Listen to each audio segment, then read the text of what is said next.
உலகத்தையே இயக்கும் சக்தியான பார்வதி தேவி, ஆனந்தமும் அழகும் ஒன்றாக இணைந்த அந்த தெய்வீக பெண் ஒரு முறை கோபத்தால் ஒரு கடுமையான சாபத்தை அளித்தார். யாருக்கு தெரியுமா? கர்ப்பிணி பெண்களுக்கு. ஆச்சரியமாக இருக்கிறதா? அந்த சாபத்திற்கு பின்னால் உள்ள கதை இதோ. ஒரு நாள் சிவபெருமான் தன் நெற்றிக் கண்ணிலிருந்து ஒரு திடீரான தீப்பொறியை கொடுத்தார். அந்த சக்தி வெப்பம் பிரளயத்தை உருவாக்கக்கூடியது. அதனை யாராலும் தாங்க முடியவில்லை, ஈவன் பார்வதி தேவியாலுமே. அந்த தீக்கணத்தை தாங்க முடியாமல் பார்வதி தேவி வேகமாக விலகி ஓடினாள்.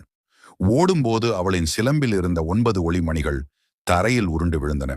அந்த 9 மணிகளில் இருந்து 9 நாரிகளாக மாற்றமடைந்தார்கள்.